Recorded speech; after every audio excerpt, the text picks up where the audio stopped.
नमस्कार, आप देख रहे हैं हरियाणा न्यूज। मैं हूं आपके साथ केशव कुमार। ऐलनाबाद उपचुनाव में उतरे प्रत्याशियों का भाग्य ईवीएम में कैद हो गया है। ऐलनाबाद उपचुनाव में करीब 80% से ज्यादा मतदान हुआ है। इससे पहले लोग भारी संख्या में घरों से वोटिंग करने के लिए निकले। उधर सभी प्रत्याशियों ने पोलिंग बूथों पर जाकर वोटिंग का जायजा लिया, जीत के दावे किए और अंततः उनकी किस्मत ईवीएम में कैद हो गई। क्या कुछ पूरा दिन आज का रहा, किस तरीके से सभी पार्टियां अपनी अपनी जीत का दावा कर रही हैं, बात करेंगे इस विषय पर, लेकिन उससे पहले रिपोर्ट आप देखिए।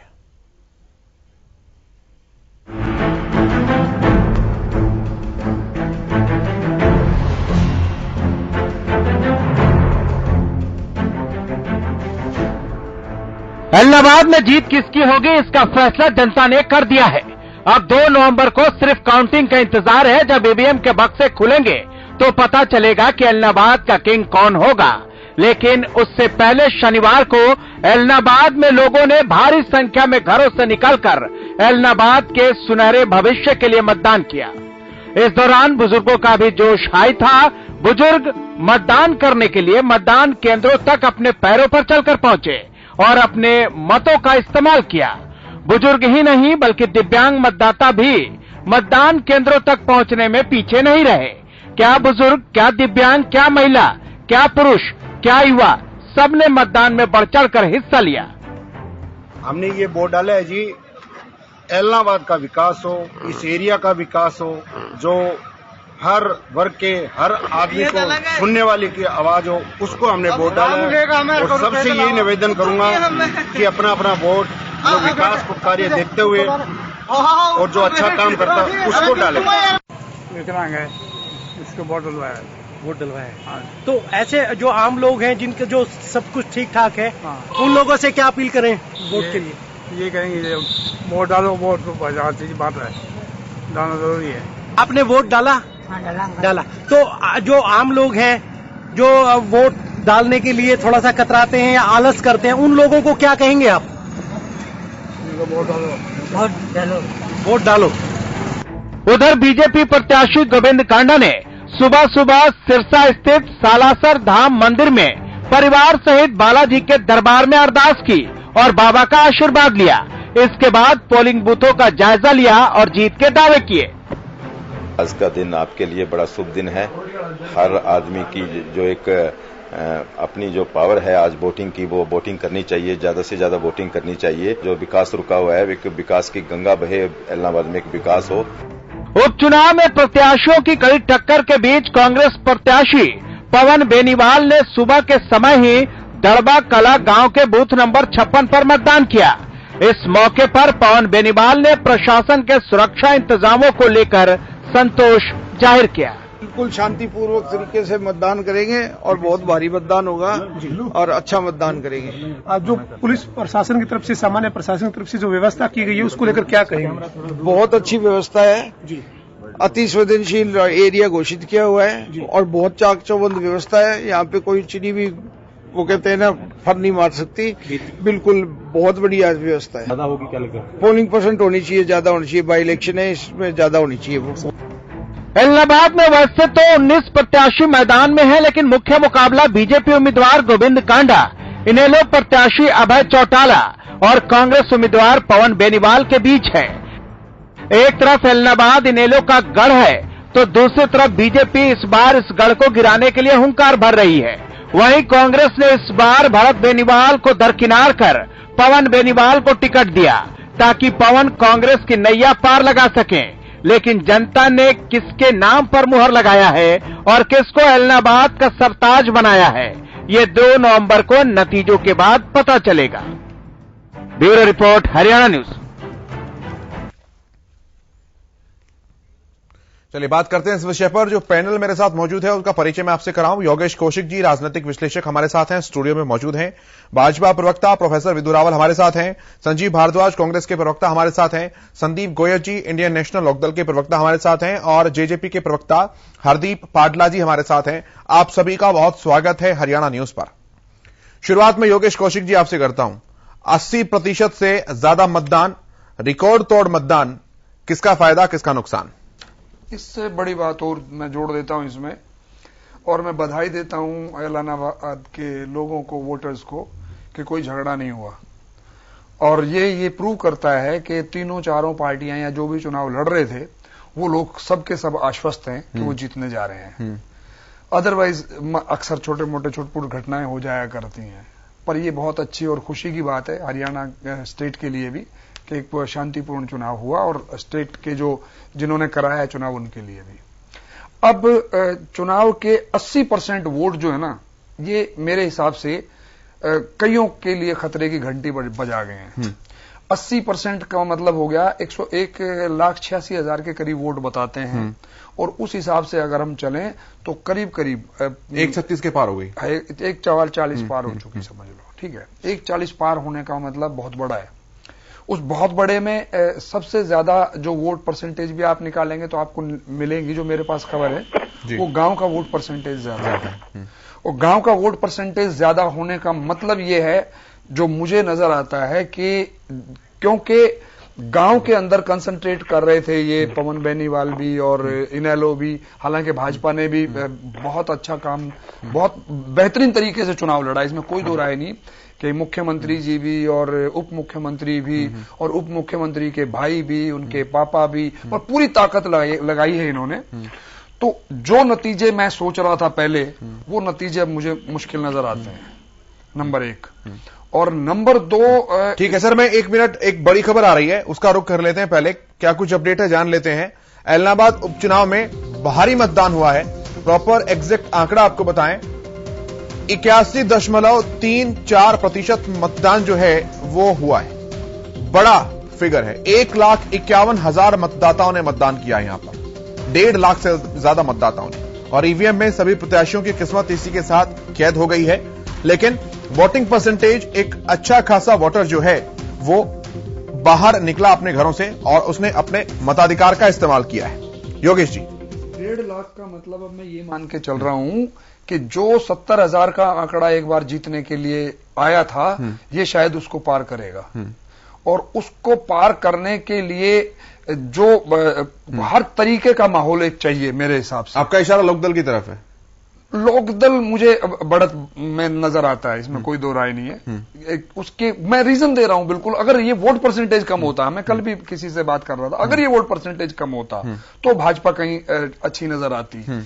कांग्रेस की तो समस्या जो अक्सर होती है वो हो ही गई कि कांग्रेस ने चुनाव जो है ना वो इतने अच्छे तरीके से लड़ा नहीं यहां पे। मेरा अपना आकलन ये है, हालांकि कांग्रेस के लोग नहीं मानेंगे, उन्होंने अपने हिसाब से लड़ा होगा।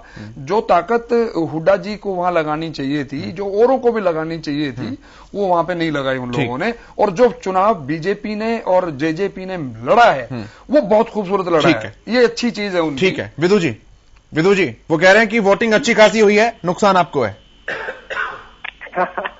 वोटिंग अच्छी खासी हुई है, इसका मतलब जो लोग ऐसा सोच रहे थे, इंडियन नेशनल लोकदल के लोग ऐसा सोच रहे थे कि 4 लठैत गांव के बाहर खड़े करके गरीब वंचित समाज के लोगों को और वैसे भी आम लोगों को जो है वोट करने से रोक देंगे और अपने चिन्हित लोगों को वोट डलवाएंगे, तो वो वाला मंसूबा फेल हुआ है। मैं प्रशासन को बधाई देना चाहता हूं कि उन्होंने बहुत अच्छा फ्री एंड फेयर जो है इलेक्शन पोल करवाया है। और मैं आज दिन भर जो है रिएक्शंस देख रहा था, किस प्रकार बड़े जो लोग हैं अलग अलग दलों के, उनके रिएक्शन से जो है आकलन कर रहा था कि किस प्रकार से उनके पास रिपोर्ट्स आ रही हैं। खुद मैं क्योंकि ग्राउंड जीरो पर था, तो मेरे पास जो रिपोर्ट्स आ रही थी वो ये आ रही थी कि भारतीय जनता पार्टी के जो बूथ लगे हुए थे, जो टेंट्स लगे हुए थे, उन टेंट्स पर बहुत बड़ी संख्या में भीड़ रहती थी और सब जगह पर इतनी संख्या में नहीं थी। दूसरी जो है ये रिएक्शंस के साथ जो मुझे पता चला, मैंने ये देखा कि इंडियन नेशनल लोकदल के जो प्रत्याशी थे अभय चौटाला जी, उन्होंने कहना शुरू कर दिया कि बाहरी लोग आकर वोटिंग को प्रभावित कर रहे हैं, यानी पहला बहाना शुरू हो गया। कांग्रेस के प्रत्याशी ने तो खुद आकर ये कहा कि कांग्रेस अच्छी स्थिति में रहेगी। मतलब उन्होंने डायरेक्टली ऐसा नहीं कहा कि वो कहीं जीत के आसपास भी हैं, उन्होंने कहा कि त्रिकोणीय मुकाबला है। खुद कांग्रेस के प्रत्याशी कह रहे थे कि त्रिकोणीय मुकाबला है और साथ साथ कह रहे थे कि कांग्रेस की स्थिति अच्छी रहेगी। और हमने देखा कि भारतीय जनता पार्टी के प्रत्याशी और भारतीय जनता पार्टी के नेतागणों ने जिस प्रकार से बात रखी और अपनी जीत की बात कही है, उनके पास जो रिपोर्ट्स आई हैं वो बड़ी पॉजिटिव रिपोर्ट्स आई हैं। देखिए 2 तारीख को फैसला तो हो जाएगा, चुनाव पूरा हो गया, लेकिन एक बात जो बिल्कुल नोट करने वाली थी कि केवल भारतीय जनता पार्टी ऐसा दल थी जिसने एलनाबाद की विकास की बात की थी। इस पूरे चुनाव को कंसंट्रेट किया एलनाबाद के विकास को लेकर। बाकी लोग जो है दूसरे राष्ट्रीय अंतर्राष्ट्रीय काल्पनिक विषयों को और बहुत सारे मनगढ़ंत विषयों को लेकर चुनाव लड़ते रहे। तो सबसे ज्यादा एलनाबाद की जनता को किसी ने सम्मान दिया, उनकी आकांक्षाओं को अगर इच्छा देखा तो भारतीय जनता पार्टी ने। संदीप जी के पास मैं आता हूं। संदीप जी वो कह रहे हैं कि लोगों ने डर से ऊपर उठकर वोट डाला है, इसीलिए वोटिंग ने सारे रिकॉर्ड तोड़े हैं। 81.34% वोट हुई है और उसका फायदा भाजपा को मिलने जा रहा है। देखिए केशव जी, सबसे पहले तो मैं आपके टीवी चैनल के माध्यम से, क्योंकि आपके टीवी चैनल की अच्छी कवरेज है सिरसा जिला के अंदर, तो मैं एलनाबाद की जनता को सबसे पहले मैं बधाई दूंगा और उनका धन्यवाद ही रहूंगा कि उन्होंने सत्ता में बैठे लोगों के समाज को बांटने के इरादों को विफल कर दिया, समाज के अंदर जातिगत जहर को खत्म करवा दिया। और जो सत्ता के बैठे लोग थे उन्होंने भय का वातावरण जो बनाया, डरा धमकाकर लोगों को, किसानों को पीटने का काम किया, धन को बांटने का काम किया, शराब बहाने का काम किया और पुलिस प्रशासन और प्रशासन के सहयोग से सरकारी मशीनरी का इस्तेमाल जो भेजा किया गया, उसका जवाब गांव के लोगों ने और एलनाबाद की जनता ने संगठित होकर भाईचारा बनाकर 36 बिरादरी ने एकजुट होकर सरकार को अपना उनका आईना दिखाने का काम किया। और शांति प्रिय मतदान, क्योंकि सरकार में बैठे लोगों के मंसूबे कुछ और थे, लेकिन मैं एलनाबाद की जनता को तहे दिल से बधाई और धन्यवाद दूंगा कि उन्होंने इस चुनाव को बहुत ही शांति प्रिय तरीके से किया। बस थोड़ी सी कसर रहेगी, अगर 5-7% और अधिक मतदान हो जाता तो सरकार की उम्मीदवार की जमानत जब्त हो जाती। केशव जी, दूसरी बात आई कि चुनाव के अंदर किस प्रकार का माहौल रहा, तो ये आपने भी देखा था कि एक तरफ तो वैसे लोग थे जो किसान के पीटने का काम करते थे, एक तरफ वो उम्मीदवार जिन्हें किसानों ने अपना सुरक्षा कवच दिया हुआ था कि आपका कोई भी किसी भी प्रकार का वार, ये जो सत्ता में बैठे लोग हैं चाहे कोई भी हथकंडा अपना ले, चाहे वोटर को खरीदने का, उनकी कीमत लगाने का, शराब बहाने का, क्योंकि ऐसी वीडियोज बड़े शर्म की बात है। गोविंद कांडा जी के दफ्तर के आगे की रिलीज हुई कोई वीडियोज आई जिसमें मतदाताओं ने सीधा आरोप खरीद फरोख्त का लगाया। जननायक जनता पार्टी के लोग पकड़े गए, वीडियोज के अंदर वायरल है, उनकी जो गाड़ियां दौड़ रही थी पैसों को लेकर, उनके भी आरोप है। इसको लेकर हमने, संदीप जी, जब तक सिद्ध नहीं हो जाते उन पर बात करना जायज नहीं है। वीडियो सभी राजनीतिक दलों के सामने आए हैं, लेकिन एक जिम्मेदार चैनल होने के नाते मैं उनका सामने नहीं रखूंगा, क्योंकि अब तो चुनाव भी खत्म हो गया सर। अब एलिगेशन लगाने का क्या फायदा जब तक सिद्ध नहीं हो जाते हैं। मैं चाहूंगा आप भी जिम्मेदार प्रवक्ता हैं, आगे बढ़े। केशव जी, बहुत सही बात है केशव जी, सही बात है केशव जी, लेकिन जो कुछ फैक्ट जो आगे आए, जो मेरी जिम्मेवारी बनती है प्रवक्ता के तौर पर, जो फैक्ट, जो लीगल फैक्ट है, मैं कोई हवाई बातें नहीं कर रहा, उनको लेकर हमने चुनाव आयोग को शिकायतें भी दी। इसको ये प्रमाणित है, ये केवल मात्र एक आरोप नहीं है, आधार है इनका। दूसरी बात केशव जी, सबसे बड़ी खूबी रही कि एलनाबाद की जनता ने स्थानीय मुद्दों को भी अपने जहन में रखा। उन्होंने इन बातों को भी जहन में रखा कि प्रदेश के अंदर 9 बड़े बड़े घोटाले हुए, 28 बार पेपर लीक की घटनाएं युवाओं को एक प्रकार से डिमोरलाइज करने वाली बातें थी। बेरोजगारी की जो दर थी वो बहुत ज्यादा प्रदेश के अंदर, राष्ट्र के अंदर सबसे ज्यादा रही। महंगाई का मुद्दा है, जो आम जन शहरी लोग हैं, क्योंकि एलनाबाद शहर के लोग अपना बेचारे डेली कमाकर खाने वाले लोग थे, उनकी जो दिनचर्या पर महंगाई की मार थी, एलनाबाद शहर के लोगों को जो दिखते थी वहां के जो शहरी सुविधाएं अभी तो वोटिंग हुई है। आप ऐसा आप इस तरीके से अपनी बात कर रहे हैं जैसे 2 तारीख आज ही हो और नतीजे भी आ गए हों। आज तो वोटिंग हुई है सर। जी केशव जी, मैं बड़ा ही निश्चिंत हूं। लड़ाई दूसरे और तीसरे नंबर के लोगों की है, उनकी लड़ाई है। हमें पता है एलनाबाद की जनता ने हमें कवच दिया है और वो कवच को कोई भेद नहीं सकता। ठीक है सर, विदु जी मैं आऊंगा, मैं सबकी रिएक्शन पहले ले लूं। मैं संदीप जी के पास आता हूं। संदीप भारद्वाज। संजीव भारद्वाज जी, संजीव भारद्वाज जी। हाँ जी केशव जी, कैसा रहा सर चुनाव? आरोप लगे, कांग्रेस एकजुट नहीं है, कई सारी बातें सामने आई, कब्जे धब्जे वाले बयान सामने आए, उन सबके बीच आज की तारीख में क्या लगता है आपको? देखिए केशव जी, ये आरोप या प्रत्यारोप ये तो इलेक्शंस के डेज में चलते रहते हैं। जहां तक मैं भी वहां 3-4 दिन लगा के आया था, ये बात मैं अपने साथी प्रवक्ताओं की इस बात से सहमत हूं कि बहुत एलनाबाद की जनता बहुत जागरूक जनता थी और उसने जो भी निर्णय लिया होगा वो सर माथे पे हमारे लिए कोई ये इम्पोर्टेंट नहीं है कि हमें जीतना ही है या हमारी हार होगी है या वो होगी है। हम सब लोगों ने संगठित होकर अपनी बात रखी जनता के सामने, एलनाबाद की जनता के सामने। उनका जो निर्णय होगा सहृदय स्वीकार होगा। इसमें तो संजीव जी आप भी ऐसी बात करें जैसे आज 2 तारीख को नतीजे आ गए। जहां तक बाई इलेक्शंस, नहीं मैं तो ये कह रहा हूं जो निर्णय होगा, जो जिस तरह से वोट दी है, मैं 2 तारीख का इंतजार करने की कह रहा हूं। जीत को लेकर आश्वस्त नहीं है। जो निर्णय होगा और जहां तक नहीं ऐसे जीत के और उसकी हमने इलेक्शन बहुत अच्छी तरह से, अब मैं इतना बड़ा जोशी तो हूं नहीं या मेरी पार्टी के नेता इतने बड़े जोशी नहीं है कि लोगों के अंदर घुस के और ये कह दें कि भाई नहीं हम ये आश्वस्त है, हम जीतेंगे। ठीक है, हमने इलेक्शन लड़ा, बहुत अच्छी ढंग से अपनी बात संगठित होकर रखी और जो जनता का निर्णय होगा सहृदय स्वीकार होगा। ठीक है, इसके अलावा इस वक्त ज्यादा वर्ड्स क्या बोलूं मैं। ठीक है सर। हरदीप पाटला जी, देखिए एलनाबाद का जो चुनाव है, आपकी बार उसकी सबसे अच्छी बात ये रही कि एलनाबाद के अंदर जो पिछले 10-15 साल से अहंकार की राजनीति चल रही थी, भय की राजनीति, दबाव की राजनीति और झूठ की राजनीति के दम पर जो राजनीति कर रहे थे, अब की बार एलनाबाद की जनता ने उसको दरकिरार कर दिया है और अब की बार निश्चित तौर पर एलनाबाद की जनता ने विकास के नाम पर मोहर लगाई है।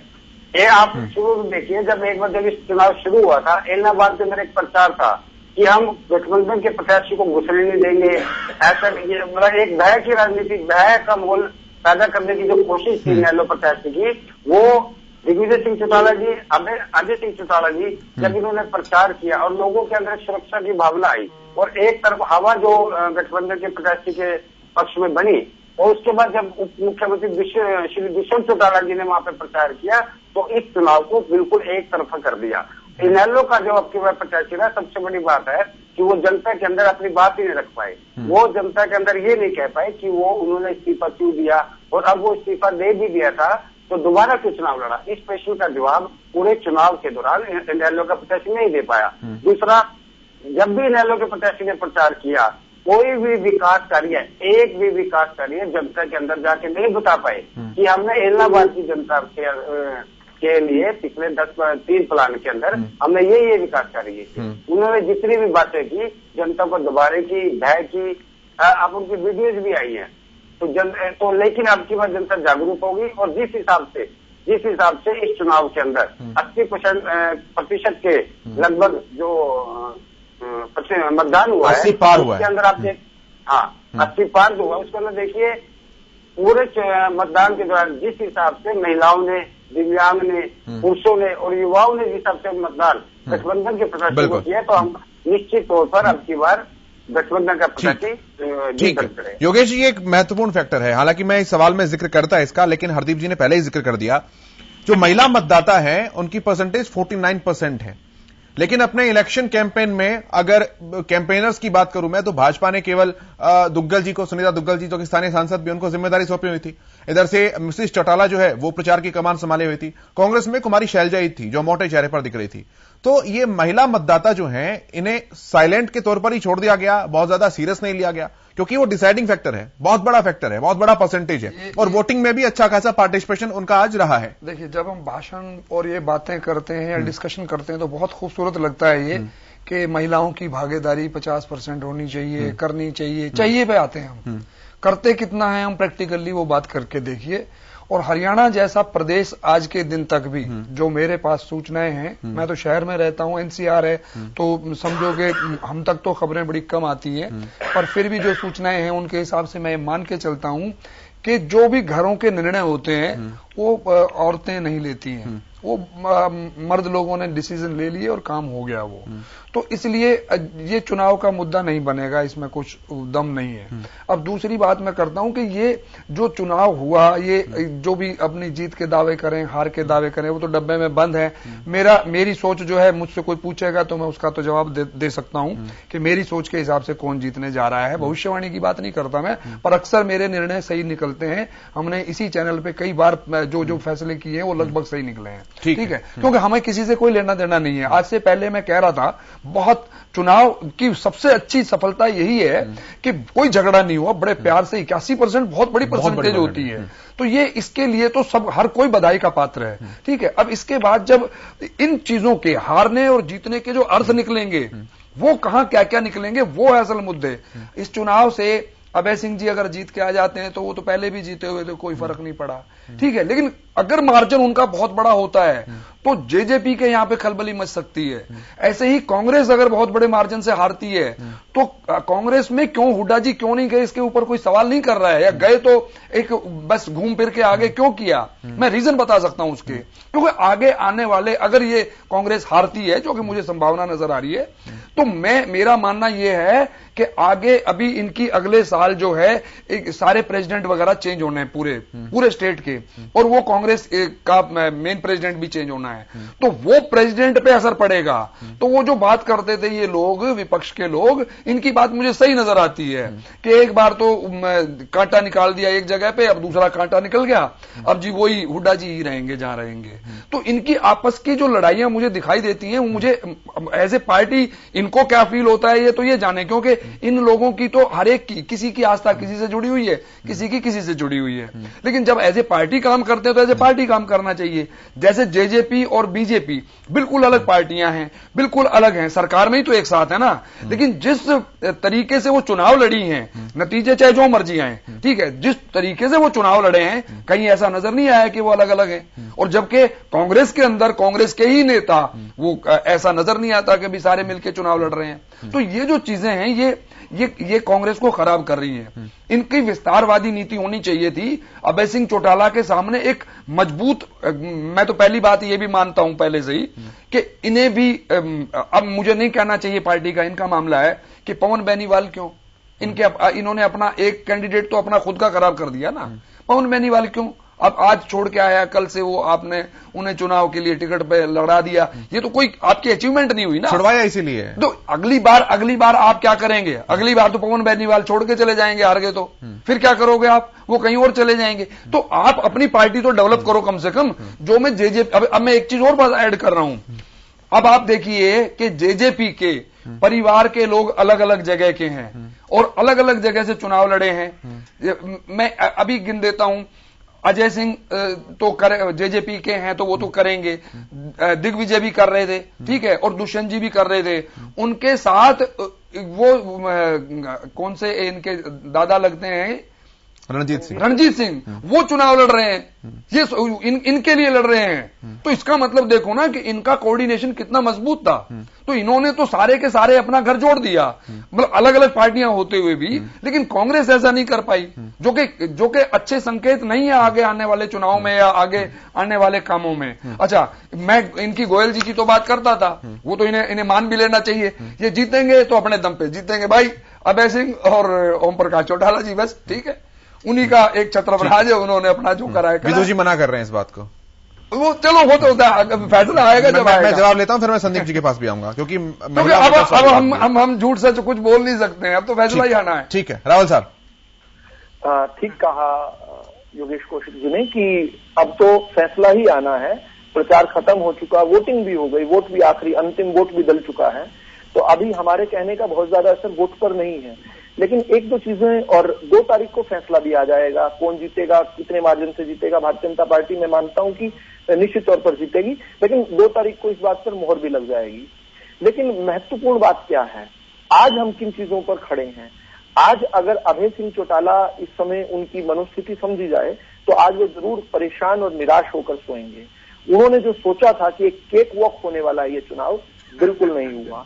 उनके पिताजी चौधरी ओम प्रकाश चौटाला जी, जिन्होंने 2 साल पहले जब पिछली बार एलनाबाद आए थे अपने बेटे को चुनाव प्रचार के लिए, तो उन्होंने कहा था कि ये मेरा अंतिम चुनाव प्रचार है। लेकिन पूत सपूत तो क्यों धन साचे, पूत कपूत तो क्यों धन साचे। तो अभी किस कारण से इतने बुजुर्ग व्यक्ति को अपनी उस बात को छोड़ना पड़ा, एलनाबाद के लोगों में फिर जाना पड़ा और अपने बेटे के नाखून कटवाकर शहीद होने का जो एक सपन था वो सपन पूरा नहीं हुआ, लेकिन उसकी खामियाजा यहाँ पर भुगतना पड़ा। अभी फिलहाल हम आज 30 तारीख को जब बात कर रहे हैं तो एक बात तो निश्चित है कि अभय सिंह चौटाला अपने इस्तीफा जो उन्होंने दिया था 9 महीने पहले, उस वाले फैसले पर जरूर पश्चाताप कर रहे होंगे, जरूर पछता रहे होंगे।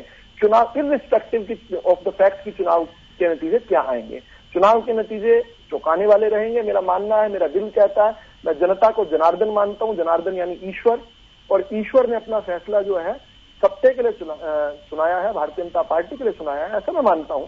लेकिन अभी जो एक चीज स्थापित है वो ये है कि चौधरी ओम प्रकाश चौटाला जी और उनके बेटे अभय सिंह चौटाला जी आज जब बैठकर घर में चर्चा करेंगे तो कहेंगे कि यार गलत तो हो गया, हमसे गलती तो हुई, हमने इस्तीफा देकर गलती की। इस बात को स्थापित हो चुका है। संदीप जी, मैं क्या कहूं केशव जी की नासमझी को, और अपने आप में ही खुद खुश हो रहे हैं, अपनी हार को लेकर खुद बहाने बना रहे हैं, अपना मन बहलाने के लिए गालिब ख्याल अच्छा है, सोच सकते हैं, इनकी लोकतंत्र में छूट है। जहां तक बात आती है केशव जी विचारधारा की, एक पार्टी भाजपा जजपा गठबंधन जिसकी विचारधारा किसान को कुचलने की, किसान की आवाज को दबाने की, किसानों को आतंकवादी कहने की, दूसरी विचारधारा इंडियन नेशनल लोकदल की जो चौधरी देवीलाल की विचारधारा कि लोक राज लोक लाज से चलता है। चौधरी ओम प्रकाश चौटाला जी, अभय सिंह चौटाला जी ने लोक लाज को सिर माथे रखा, और जो दमनकारी नीति जो भाजपा और जजपा ने अपनाई, जिन्हें एक घमंड था, जिनके मुख्यमंत्री उप मुख्यमंत्री अजय चौटाला, दिग्विजय चौटाला और तमाम मंत्री, तमाम सांसद, लगभग 60 विधायक और हजारों कार्यकर्ताओं की फौज जहां इन्होंने उतार दी, वहां चौधरी ओम प्रकाश चौटाला जी, अभय सिंह चौटाला जी और किसानों का दिया हुआ सुरक्षा कवच ये बिल्कुल भी नहीं भेद पाएगा। यही हमारी जीत का मूल मंत्र रहा कि एलनाबाद की जनता का आशीर्वाद हमारे साथ था। इन्होंने हर प्रकार का ड्रामा किया, हथकंडे अपनाए। बात आई केशव जी की उंगली कटाकर शहीद होना। मैंने पूरे चुनाव प्रचार में आपके टीवी चैनल के ऊपर भी इस प्रकार के खूब इनके भाषणबाजी सुनी। मैं इनसे एक दरखास्त रखूंगा, एक अपील करूंगा, करनाल से मनोहर लाल खट्टर जी इस्तीफा दे दे, उचाना से दुष्यंत चौटाला इस्तीफा दे, और इन्हें पता लग जाएगा कि उंगली कटाकर शहीद होते तो अभी पता लग जाएगा, चुनाव में उतर के दिखाएं आपको, आपकी जमीनी हकीकत न दिखाई दे जाए तो। अगर इस प्रकार के चुनाव लड़ने की है, चौधरी अभय सिंह चौटाला जी का एक ही मकसद था कि उन्होंने जनता के अंदर एक मुद्दा पनप रहा था 3 कृषि काले कानूनों का, क्योंकि हरियाणा एक कृषि प्रधान देश है, लगभग 80% लोग डायरेक्ट और इनडायरेक्ट खेती पर आधारित है, कृषि से संबंधित पेशा रखते हैं। तो वहां के लोगों ने एक प्रकार से इसको एक जनादेश के तौर पर माना हुआ है। परंतु सत्ता में बैठे लोग जो घमंडी लोग हैं, भय का वातावरण दिखाने वाले लोग हैं, किसान को आतंकवादी मवाली कहने वाले लोग हैं, किसान को पीटने वाले, जमालगांव में पीटने वाले लोग हैं, धमकी देने वाले लोग, उन्होंने तो किसान को हरियाणा का ही नहीं माना। कभी इन्होंने किसी प्रकार के लांछन जो किसान बिरादरी के ऊपर लगाए, एलनाबाद की जनता को इन्होंने एक प्रकार से मूर्ख समझ रखा था। ठीक है सर, आपका शौक है तो आप दीजिए उचाना से इस्तीफा। ठीक है संदीप भाई, संदीप जी आपको जमीनी एक सवाल और देगी, जनादेश क्या है आज आपके दिन। संदीप जी एक सवाल और है, महिला वोटर्स को लेकर जो बात कही जा रही थी, तो योगेश जी ने कहा कि पुरुष प्रधान समाज है, अधिकांश एलनाबाद का जिक्र उन्होंने करते हुए कहा, और महिला जो वोट डालेंगी ये भी घर का पुरुष तय करता है। आप सहमत है इस बात से? देखिए केशव जी, वैसे तो योगेश जी मेरे से उम्र में बड़े हैं, इनका अपना तजुर्बा है, इन्होंने कोई बात रखी होगी तो उसमें ठोस वजन होगा, परंतु मैं थोड़ा सा डिफर करूंगा, क्योंकि आज युवा पीढ़ी है, हमारी बच्चियां हैं, बेटियां हैं, बहनें हैं, उनके अंदर एक अपना डिसीजन लेने की क्षमता पैदा हो रही है और वो डिसीजन ले भी रहे। ऐसा मैंने इलाहाबाद शहर के अंदर दौरों में भी देखा, जब हमारी टीम की प्रोग्राम होते थे मैडम सुनैना चौटाला जी के नेतृत्व में, सुमित्रा देवी जी के नेतृत्व में, मेरे प्रदेश अध्यक्ष में, तो हम महिलाओं के बीच में भी जाकर देखते थे कि उनकी एक शे है, उनका एक है स्टैंड कि भाई हमें वो प्रत्याशी नहीं चाहिए जिसने गीतिका शर्मा के साथ जुल्म किया। उस पार्टी के लोगों को हम पसंद नहीं करते। ऐसी मैंने भावनाएं देखी, उन महिलाओं के अंदर भावनाएं थी, उनके अंदर भावनाएं ये थी कि हमारे परिवार के जो बुजुर्ग हमारे टिकरी बॉर्डर के ऊपर शहीद हो रहे हैं, इस सरकार की नीतियों के खिलाफ है, क्योंकि उनके बुजुर्ग थे। महिलाओं का भी एक बहुत बड़ा असर था, उन्होंने अपने परिवार को संगठित करके सरकार विरोधी माहौल बनाया। राहुल साहब, देखिए, बड़ी अजीब सी बात है किस प्रकार से गीतिका हत्याकांड और गीतिका जी के सुसाइड पर बार बार चले जाते हैं, जबकि खुद का गिरेबान बिल्कुल नहीं झांकते। देखिए, वो अभी भी कोर्टों के अंदर विचाराधीन मामला है, लेकिन जो चीजें स्थापित हो चुकी हैं, और वो स्थापित क्या हुआ कि जब इंडियन नेशनल लोकदल की सरकार थी तो इन्होंने जो है शिक्षक भर्ती घोटाला जो किया था, जिसके तहत ओम प्रकाश चौटाला, जो आज भी ये जो माननीय प्रवक्ता जी हैं, इनकी पार्टी के सुप्रीमो हैं, वो ओम प्रकाश चौटाला एक नहीं, दो नहीं, तीन कोर्टों द्वारा सजा दी गई। देश के सबसे महंगे वकीलों को खड़ा किया, हर वो टैक्टिक्स अपनाई जो लीगल बुक में है और जो लीगल बुक से बाहर है कि उनको। अरे गोयत साहब बीच में ना बोलिए, आप पढ़े लिखे आदमी हो, आप भाई साहब, हाँ पढ़े लिखा हूँ तभी बोल रहा हूँ, पढ़ा लिखा हूँ। अब आप आरोपित नहीं कर सकते, यानी सजा मिली है ना, सजा भुगत चुके हैं अरे विदुर जी। गलत काम किया तभी सजा मिली ना। आप अरे भाई नहीं है, अरे भाई हमारी तरह क्या, हमने काम गलत किया ही नहीं, आपने गलत काम किया, आपने गलत काम किया, यहाँ पर आकर लेक्चर दे रहे हैं, यहाँ पर आकर लेक्चर दे रहे हैं। संदीप जी आप जब बोल रहे थे वो सुन रहे थे सर, सुन लेते हैं उनको, फिर आ जाऊंगा आपके पास। मैं चाहता गोयत साहब को बात बात में टोक सकता था, उनकी सारी बातें अटपटी थी, लेकिन उन्हें थोड़ा धैर्य तो रखना चाहिए ना, मुझे मेरे बात कहने का अवसर मिलना चाहिए। और अब तो भाई साहब चुनाव भी हो गया, तो मैं इतना कह रहा था कि ठीक है वो सजा भुगत के आ गए, ये अभी प्रवक्ता साहब ने कहा, तो यानी गलत काम, कुकर्म किया था, हरियाणा के 3206 पात्र लोगों का जीवन बर्बाद किया था। इस बात को तो ये तो स्थापित हुआ ना, एक नहीं, दो नहीं, तीन कोर्टों में हुआ, महंगे वकीलों ने किया, उसके बाद भी ये चीज तो स्थापित हुई। दूसरी बात, अभी किसान हितैषी की बात कह रहे थे और किसानों की बात कह रहे थे। अरे भाई, अभी एक तथाकथित किसान नेता ने बताया कि उसने 1700 गोलियां गिनी जो इंडियन नेशनल लोकदल ने चलाई थी, कंडेला कांड में चलाई थी। 9 किसान शहीद हुए थे, पुलिस की गोली से मरे थे, इंडियन नेशनल लोकदल की सरकार के आदेश पर चली हुई पुलिस की गोली से मरे थे।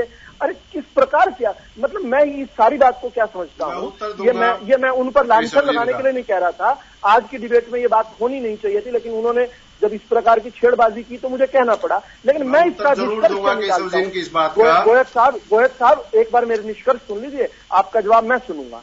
मैं निष्कर्ष क्या निकालता हूँ, ये जनता को इतना सस्ता समझते हैं, इतनी इनकी मेमोरी सोचते हैं कि जनता तो कुछ जानती नहीं है, समझती नहीं, हम कुछ भी बोलकर चल जाएंगे, कितना भी झूठ बोल देंगे।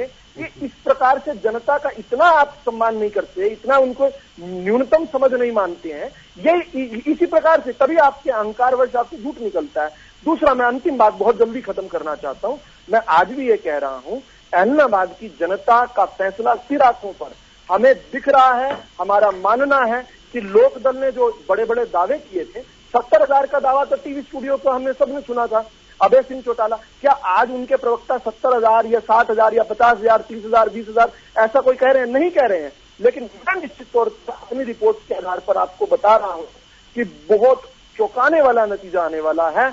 हमारे पक्ष में गरीब जनता ने वोट किया है, और यह लोकतंत्र की ताकत है कि किस प्रकार से एक अहंकार रूपी रावण को किस प्रकार से जलने का मौका होगा, किस प्रकार से जनता को वो सस्ता समझते थे, उनका उपयोग करके अपने आप को बड़ा नेता स्थापित करना चाहते थे। एलनाबाद को कुछ नहीं जिन लोगों ने दिया, पूरे चुनाव में एलनाबाद का नाम नहीं लिया, केवल राष्ट्रीय अंतर्राष्ट्रीय विषयों पर एलनाबाद की जनता के कुछ नहीं था जिनके पास, उन लोगों को जनता ने सबक सिखाने का काम किया है। इतनी बात मैं कहना चाहता हूं। ठीक है, संजीव भारद्वाज जी, आप बड़े शांत बैठे हैं सर, और यही कांग्रेस की भी नीति रही है इस बार, शांति से। मैं आऊंगा संदीप भाई, आपके पास भी आऊंगा, सभी को समय देना है सर। संजीव भारद्वाज जी, केशव जी उत्तर रहेगा, फिर वो बात मजा नहीं आएगा आपके टीवी चैनल पे, दर्शक अपना मजा भूल जाएंगे। केशव जी सर पूरा मजा आएगा, आप धैर्य रखिए, सभी को समय देना है मुझे। केशव जी आपकी टीआरपी जनता इनका जवाब का इंतजार कर रही है जनता। सर बिल्कुल, सब्र का फल मीठा होगा। मैं आऊंगा, मैं सभी का समय लेना है, सभी का समय लेना है, मैं आऊंगा आपके पास भी। संजीव भारद्वाज जी, नहीं संदीप, नहीं केशव जी पहले संदीप भाई को टाइम दें, सुन लेते हैं, कोई बात नहीं। आप अभी बड़े साइलेंट है संजीव, कोई बात नहीं, उनको सुन। बहुत अच्छा कॉपरेशन है, वो कह रहे हैं बहुत अच्छा कोऑपरेट कर रहे हैं। वो केशव जी बड़ी बात मैंने देखी विदु रावल जी की, तो उन्होंने बड़ा कहा कि हमने दावा नहीं किया। मैं ये कहता हूं कि हम वो पार्टी नहीं है 75 पार का नारा देके 40 पे रह जाएं। अगर मैं 75,000 कहूंगा तो 75,000 ही होंगे, मैं उनमें नहीं हूं। बात आई कंडेला के अंदर 1700 गोलियां चली, इतने किसान मरे। अरे भाई आप चुप रहिए अब तो, अरे प्रोफेसर साहब चुप रहिए, अब पाठ पढ़ा रहे थे, शिक्षा दे रहे थे, अब तो चुप रहिए। तो 1700 गोलियों की केशव जी जो बात करते थे, वो इतने किसान मारते थे, उस समय तो ये सत्ता में बैठे मलाई खा रहे थे, चौटाला साहब की बराबर में कुर्सी लगाकर अपने आदेश फरमान जारी करते थे। और जो अहंकार रूपी रावण की इन्होंने बात करी, तो वो तो दशहरे के ऊपर हरियाणा के किसानों ने वो रावण जला के दिखा भी दिया कि कौन अहंकारी रावण है। बात करते हैं चंडूनी की, उनको तथाकथित किसान बोलते हैं। अगर वो आज भी इनकी नजरों में किसान तथाकथित है, तो इनको मेरे ख्याल में अपना भविष्य फिर दोबारा से खतरे में इनका, क्योंकि इन्होंने अभी भी लोगों के सेंटीमेंट्स को नहीं समझ पाए हैं। घमंड के अंदर है, सत्ता के घमंड के अंदर है। मैं इतना ही कहना चाहूंगा। धन्यवाद भारद्वाज जी, अब आप बोलिएगा। तो चढ़ूनी साहब किसान नेता है ना, तो उन्होंने खुद ये कहा, चढ़ूनी साहब ने कहा कि कंडेला में इंडियन नेशनल लोकदल ने किसानों पर गोलियां बोल पड़े जी। अरे भाई आप सत्ता में संदीप भारद्वाज जी, प्रोफेसर विदु रावल भी अपनी बात रखना चाह रहे हैं, पहले उनसे पूछ रहे हैं, आप भी आप बोलेंगे बीच में। बस संजीव जी मुझे भी आप अनुमति दीजिए, मैं भी आप नहीं बोलने दें, उनको भी बोलने दें, पहले इनकी बातें निकल जाए। कांग्रेस बड़ा साइलेंटली है आज, बोले रावल साहब। गुरनाम सिंह चढ़ूनी जी एलनाबाद के अंदर आए थे और कांग्रेस का प्रचार करने के लिए आए थे। असल में आंदोलन जीवियों ने अपने अपने खेमे बांट लिए थे, बल्कि कुछ जगह तो आरोप लगा कि इन आंदोलन जीवियों की खरीद फिरोख्त हुई। एक पार्टी ने ऐसा भी आरोप लगाया कि राकेश टिकैत को 60 लाख में खरीदा। आपने पूरा एक शो चलाया था उस पर, मैं उस पर ज्यादा डिटेल में नहीं जाना चाहता, लेकिन कम से कम यहाँ पर बैठकर इंडियन नेशनल लोकदल के सम्मानित प्रवक्ता जी ने ये कहा कि गुरनाम सिंह चढ़ूनी की बात ऑथेंटिक है। तो उन्हीं गुरनाम सिंह चढ़ूनी ने 2 दिन पहले, केवल 2 दिन पहले इसी एलनाबाद के अंदर ये बात कही थी कि गुरनाम सिंह चढ़ूनी जी ने कहा था कि इंडियन नेशनल लोकदल किसान विरोधी है, उससे ज्यादा किसान विरोधी कोई हो नहीं सकता। उन्होंने कहा कि मैंने 1700 गोलियां गिनी थी, ऐसा गुरनाम सिंह चढ़ूनी जी ने कहा था। अब आप मीठा वही बात हो गई, आप लोग अभी नहीं समझ पा रहे। अभी आप जो किसानों के मसीहा है टिकैत साहब, आपके उमाल कह रहे हो, विदु रावल नहीं कह रहे, आप नहीं समझ पा रहे। अभी भी आपके हाथ में पर्दा पड़ा हुआ है, अभी भी आपका अडानी और अंबानी के चश्मे चढ़े हुए हैं। आप जनता की नजरों से देखिए कि जनता प्रताड़ित है, आप जनता की नजरों से देखिए, आप मत देखिए कि अडानी और अंबानी की नजरों से। आप देखना चाहिए कि आम जनता क्या कह रही है, आपकी आप जनता देखिए। आपके तो पेट में दर्द होना ही था, क्योंकि किसानों ने आपको आईना दिखा दिया, किसानों ने आपके गांव में बूथ पे एजेंट नहीं बैठने दिए, आपकी 19 गांव में एंट्री आपने कर दी, किसानों ने आपको गोली लगाया, किसानों ने आपको बुरी तरह हराया। आप कह सकते हैं, मैं इंतजार कर रहा हूँ, आप शांत हो जाए तो मैं छोटा सा सवाल निकलने के बाद लकीर पीटने वाला काम कर रहे हो, आपके पास कुछ नहीं है। ठीक है संदीप जी, मैं जवाब दे रहा हूँ, फिर मैं आऊंगा। बिल्कुल एक छोटा सा सवाल, अरे भाई छोटा सा सवाल मेरा ये है संदीप जी से। संदीप जी, गुरनाम सिंह चढ़ूनी जी का कहना ऑथेंटिक है या नहीं है? आप क्या कहते हैं? गुरनाम सिंह चढ़ूनी जो ये कह रहे हैं कि कंडेला के अंदर 1700 गोलियां उन्होंने गिनी थी, इंडियन नेशनल लोकदल ने चलाई थी, 9 किसानों को मारा था, ये बात ऑथेंटिक है या नहीं है? भाई मैं उत्तर दूंगा केशव जी। ये केशव जी एक बात देखिए, ये खुद कहते हैं कि जो चंडूनी ने आरोप लगाया, मैं नहीं कहता, इन्होंने कहा था तथाकथित, वर्ड के ऊपर आपत्ति दर्ज कराई थी, इनके आरोप के ऊपर मैं कहता हूँ आपके मंत्री सरकार में चौटाला साहब के बराबर बैठे थे। अगर इस प्रकार के आरोप आप मानते हैं तो आप भी जिम्मेवार हो, आप भी जिम्मेवार हो। मैं नहीं मानता चंडोड़ी की बात को। मैं ठीक है सर, मैं हरदीप जी के पास आता हूँ, मैं हरदीप जी के पास आता हूँ। ठीक है नहीं कह सकते, मैं हरदीप जी के पास आता हूँ, फिर संदीप जी के पास आता हूँ। वो लोग भी बहुत देर से कुछ कहना चाह रहे हैं। ठीक है सर, सबको मौका देना है। हरदीप पाटला जी, रखिए अपनी बात। बहुत देर से शांत। देखिए यहाँ पे हमारे साथी बैठे इनेलो के प्रवक्ता है संदीप गोयल जी, इन्होंने एक बात कही कि चौधरी देवीलाल जी कहते थे कि लोक लाज से लोकराज चलता है। मुझे तो इनकी बात तो बड़ी हंसी आई। क्या ये लोग भी लोक लाज की बात करते हैं? अगर इनेलो के प्रत्याशी, इनेलो के पदाधिकारी, इनेलो के प्रवक्ता जो चौधरी देवीलाल का नाम लेते हैं, लोक लाज की बात करते हैं, तो बड़ी हंसी वाली बात है। अगर ये लोक लाज के चलते तो आज इनेलो जो सबसे बड़ा संगठन था आज वो जीरो पे ना खड़ा होता। इनका ये भी लोक लाज की बात करते हैं ये लोग। और दूसरी संदीप गोयल जी आज ये बहाने बना रहे हैं कि गठबंधन का प्रत्याशी तो शराब बेच रहा था, पैसे बेच। मुझे लगता है इनको भी पता लग चुका है कि इनेलो का प्रत्याशी वहां से हार रहा है और अब ये पहले ही ग्राउंड तैयार कर रहे हैं अपनी हार को बताने के लिए हम क्यों हारे। आज इसलिए आज इनेलो की जो स्थिति है इनके अहंकार की और जो दबाव की इन्होंने शुरू से राजनीति की है, आज उसके कारण इनकी ये हालत है कि आज ये अपने ही जहाँ ये 3 बार चुनाव लड़े हैं, इनको दर वहां पर ठोकरें खानी पड़ रही है। जनता के एक भी प्रश्न का जवाब इनेलो के प्रत्याशी, इनेलो का कोई भी पदाधिकारी इलाहाबाद की जनता को नहीं दे पाया पूरे चुनाव के अंदर। और इसलिए 2 तारीख को रिजल्ट आएगा, सुरक्षा कवच है, जवाब तो आप दोगे जनता को। जनता का तो में प्यार है, दुलार है, आशीर्वाद है, जनता के प्रति जवाबदेही सरकार की होती है। आप लोग दोगे जवाब जनता को। हम सरकार में आप खा रहे हैं माल, घोटाले आप कर रहे हैं। ठीक है सर, ठीक है। मैं अब संजीव भारद्वाज जी के पास आ रहा हूँ। आप लोग जवाब दोगे। मैं अब संजीव भारद्वाज जी के पास आ रहा हूँ। बात करिए आपने घोटालों की। मैं अब संजीव भारद्वाज जी के पास आ रहा हूँ। संजीव भारद्वाज जी, संजीव भारद्वाज जी रखिए अपने। मैं केशव जी, आपके माध्यम से मेरे छोटे छोटे 2-3 क्वेश्चन हैं। पहले तो मेरे संदीप भाई से, मेरे साथी प्रवक्ता से क्वेश्चन है कि भाई इस इलेक्शन की जरूरत क्या थी? इस्तीफा दे के इलेक्शन लड़ना ही था तो इस्तीफे की क्या जरूरत थी? बेवजह गवर्नमेंट का भी पैसा, बेवजह लोगों की गाड़ी कमाई का भी पैसा, बेवजह टाइम वेस्ट करना। बार बार उस हल्के ने आपको, आपके प्रत्याशी को हमेशा मौका दिया विधानसभा में जाने का। तो अब अगर रिजाइन दे दिया था तो संदीप भाई को ही लड़वा देते। अपने आप तो कम से कम जब खुद ही आना था तो इस रिजाइन का मतलब क्या था? मेरे को तो अभी तक मेरे किसी भी जो मेरे पार्टी के नेता कार्यकर्ता या आम जनता को ये समझ में नहीं आया कि ये रिजाइन का खेल क्या था। एक बात।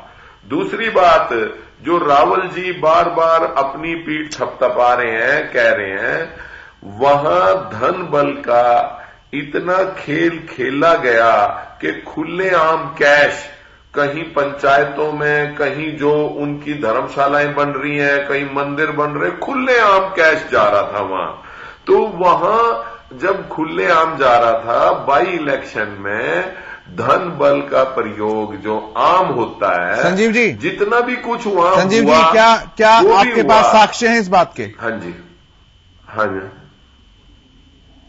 देखिए, साक्ष्य तो आप ही खुद कह रहे थे, वीडियो ये वो। ना सर, मेरे भरोसे नहीं सर। आप जिम्मेदार राजनीतिक पार्टी हैं जिन्होंने वहां से चुनाव लड़ा है। अगर गड़बड़ हो रही थी तो आपने कितनी कंप्लेंट्स जो है वो चुनाव आयोग को दी है। मेरा सवाल केवल इतना है। आप केशव जी, मैं भी समझता हूं आप ये क्वेश्चन किस कैपेसिटी में पूछ रहे हैं, कैसे पूछ रहे हैं, लेकिन वहां जो वीडियो आए, मेरा आधार, मेरी इस बात का आधार यही है कि जो सब धन बल का प्रयोग मेरे संदीप भाई ने भी कहा और दूसरे प्रवक्ताओं ने भी कहा, क्या ये जो वीडियो आए ये सारे झूठे थे क्या? एक बात आप ही बता दीजिए, आप ही से पूछ रहा सर। नहीं, मैं तो जवाब दे चुका हूं इस बात का सर। वीडियोस केवल एक राजनीतिक दल के नहीं आए हैं नहीं, और कोई अपने आप को दूध का दूल्हा नहीं कह सकता। चुनाव कैसे जीते जाते हैं सर, आप सबसे पुरानी पार्टी है, तजुर्बों के हिसाब से तो आपको सबसे ज्यादा पता होगा। लेकिन मैं जिम्मेदार चैनल होने के नाते मैं बिना दावों के, बिना साक्ष्यों के, बिना सबूतों के कोई भी बात यहां नहीं रख रहा हूं। मैं दिखा सकता था बहुत सारी, मैं माखो सराहने की दिखा सकता था, मैं बहुत सारी दिखा सकता था, लेकिन चुनाव आयोग संज्ञान लेगा उस बात के ऊपर। बहुत देर बाद तो मुझे टाइम मिला, एक बात तो मेरी सुन लो सर। मैं केशव जी, संजीव जी तो थोड़ा सा कह रहा हूं, पहली बात तो कि बेवजह का ये मैच बेवजह का ये मैच और बेवजह के ये चीजों का प्रयोग करना हमें नहीं, हमारी पार्टी मान लिया कि हमारी पार्टी जो हमारे ऊपर इलेक्शन थोपा गया, जनता के ऊपर थोपा गया, उसमें हम लोगों ने पार्टिसिपेट करा, लेकिन इस इलेक्शन का कोई मतलब या शक्ति परीक्षण का कोई मतलब मुझे पर्सनली नहीं समझ में आ रहा कि भाई ये हो क्या रहा था और हुआ क्या, और अब भी क्या हो रहा है कि हम जीतेंगे। अरे भाई वो तो पहले ही जीत रहे होते, तुम तो छोड़ने की क्या जरूरत थी उसको, समझ में नहीं आ रहा क्या। और फिर ज्योतिषी इतने तगड़े बन रहे हैं हम सारे कि आज ही हम 2 तारीख के निर्णय आज ही अपने शब्दों में बता रहे हैं, बाद में कह देंगे जनता का निर्णय। हम तो ये कह रहे हैं कि भाई संजीव भारद्वाज जी कह के तो हुड्डा साहब भी गए थे कि लड़ाई दूसरे और तीसरे की है, पहले पे कांग्रेस है। से लड़े कह के तो हुड्डा साहब भी गए थे कि लड़ाई दूसरे और तीसरे की है, पहले पे तो कांग्रेस है। ये तो देखिए इलेक्शन के अंदर जब आदमी नेता माहौल देखता है तो वो माहौल के हिसाब से उस वक्त प्रिडिक्शन उस वक्त करता है, लेकिन आज सब कुछ हो गया तो अब तो इंतजार कर लें, अब तो कर लें कि भाई 2 तारीख को जो निर्णय होगा से हृदय स्वीकार होगा। अब इसमें क्या बात आगे बताओ। ठीक है योगेश, ये जो भी बहस हो रही है आज उसके कोई मायने नजर नहीं आ रहे। भारद्वाज साहब की बात से बड़ा मुझे खुशी हुई कि उन्होंने बोला कि संदीप गोयल जी को चुनाव लड़ा देना चाहिए था। मैं खुद इस सोच का था कि यस, अभय सिंह जी को नहीं लड़ना चाहिए था, संदीप गोयल जी को लड़ा देना चाहिए था। लेकिन एक इतिहास बता देता हूं, सारे के सारे जितने पैनलिस्ट बैठे हैं, इतिहास ये रहा है कि प्रवक्ताओं को बहुत कम टिकट मिलती है। हालांकि बीजेपी ने 1 टिकट दी थी हरियाणा के अंदर, वो जीत गए थे। ठीक है, तो लेकिन अगर ये प्रथा चले तो मुझे खुशी होगी कि प्रवक्ताओं को भी टिकट मिलनी चाहिए ना। उनकी पार्टी में तो मिल जाती है। हाँ, वो मिली है, मैंने हमें बता तो दिया, एक जीते उनके, पटौदी के जो थे एमएलए हैं वो जीते हैं। अब आगे बढ़ते हैं इस चुनाव को, और इस चुनाव के परिणाम या जो हम बात कर रहे हैं या हम प्रिडिक्ट कर रहे हैं, प्रिडिक्ट करने की कोशिश कर रहे हैं, उनके पीछे सर भारद्वाज साहब मेरा मानना है कि बहुत गहरे अर्थ निकलेंगे। जिस टाइम पे अभय सिंह चौटाला जी ने रिजाइन किया तो उस दिन मैंने कहा कि भाई ठीक है, इनकी इमोशंस कहती हैं या इनका जो वोटर है, इनका वोटर जो है वो ऐसा है कि अगर आज रिजाइन नहीं करेंगे तो कल को इनको परेशानी हो जाएगी। राजनीतिक आदमी बेवजह कोई निर्णय नहीं लेता, उसके पीछे 2-3 वजह होती हैं जिनमें उसका एक राजनीतिक कैरियर भी एक रीजन होता है। तो शायद एक रीजन तो उनका वो रहा होगा।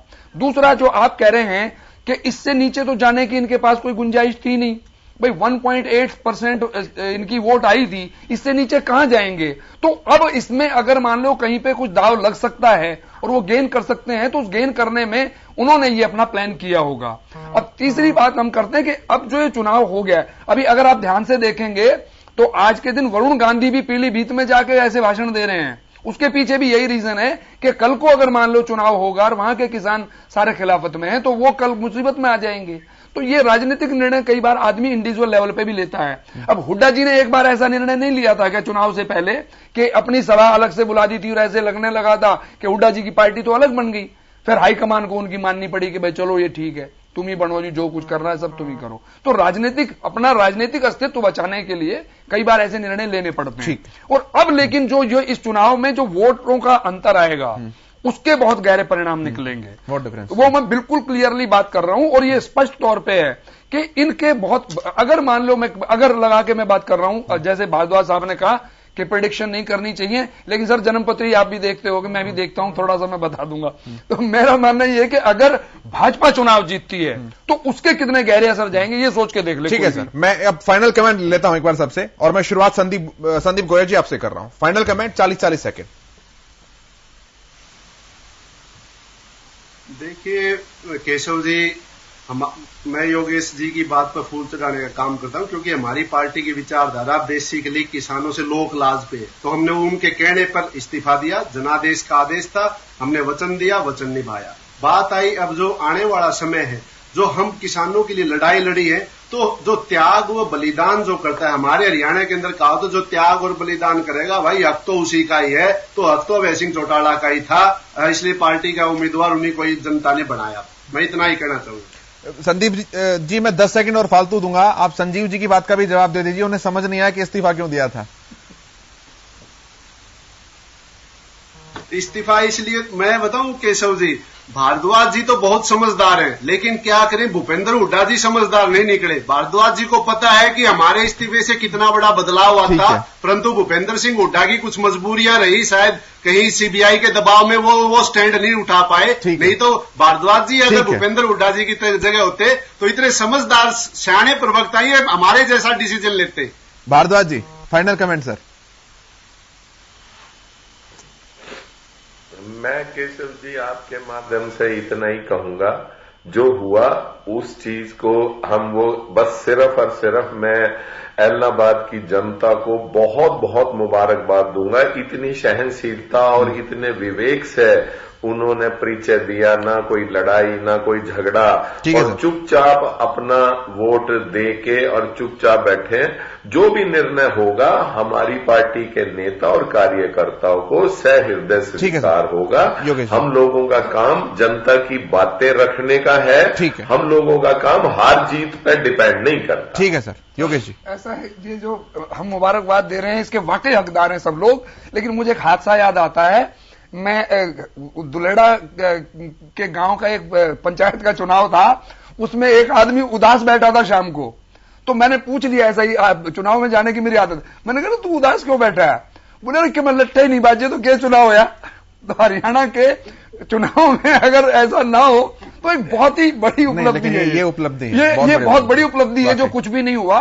तो लोग लेकिन इस मेंटेलिटी के होंगे, वहां पे भी कुछ उन्होंने सोचा होगा, लेकिन उनके ऊपर जो विजय प्राप्त की है चुनाव के वोटर्स ने और लोगों ने। और मैं एक बात और बताता हूं भारद्वाज साहब, जो आपकी नॉलेज में भी होगी, वहां बाहरी लोग भी बहुत भारी तादाद में थे और दोनों तीनों ग्रुप की तरफ से थे, उनके बावजूद वहां लड़ाई झगड़ा नहीं हुआ। ये बड़ी खुशी की बात है। ठीक है विदु जी, बस मैं इतना जरूर कहना चाहूंगा कि जनता को इतना सस्ता ना समझा जाए कि अपने राजनीतिक कद को बढ़ाने के लिए जनता का दुरुपयोग किया जाए। इस चुनाव को थोपा गया है, जनता के ऊपर थोपा गया है। जनता विकास चाहती थी, जनप्रतिनिधि का धर्म था कि एलनाबाद की लड़ाई विधानसभा में लड़ता। उन्होंने न तो एलनाबाद के विषय के लिए इस्तीफा दिया, न ही एलनाबाद की जनता के लिए आज भी उन्होंने अपने चुनाव लड़ते हुए बात कही। ये ट्रेंड कभी ना कभी बदलना चाहिए। जनता के प्रति अकाउंटेबल हमें होना पड़ेगा।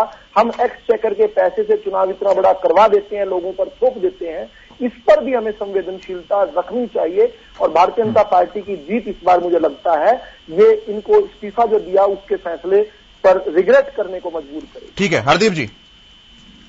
देखिए 2 तारीख को जब नतीजा आएगा, मेरे ख्याल से गठबंधन के लिए बहुत अच्छी खबर लेके आएगा। और 4 तारीख को दिवाली है, तो गठबंधन के जो हमारे साथी है और इलाहाबाद की जनता है, निश्चित तौर पर बहुत अच्छी दिवाली उनकी मनेगी। और योगेश कौशिक जी ने एक बीच में बात कही थी कि जेजेपी के जो पदाधिकारी है, नेता है, उन्होंने बहुत एकजुट होकर प्रचार किया। और मैं आपके चैनल के माध्यम से जितने भी जेजेपी के कार्यकर्ता है पार्टी की तरफ से, उन सबको बहुत बहुत धन्यवाद करूंगा कि जिस तरह से उन्होंने इस चुनाव के रुख को पलटा है। जो भय इनेलो के पदाधिकारियों ने, कार्यकर्ताओं ने बना रखा था, उसका जनता में जाके उसको जो सुरक्षा की भावना उनके अंदर दी। विदु जी कह रहे हैं बीजेपी वालों को भी धन्यवाद करिए साथ में।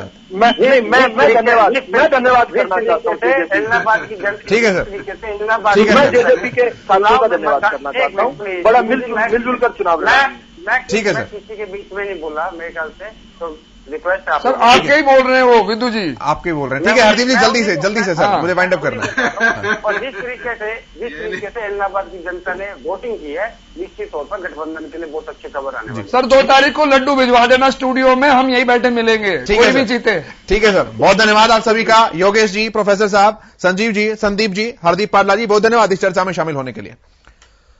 इस चर्चा में इतना ही, लेकिन खबरों का सफर लगातार जारी है।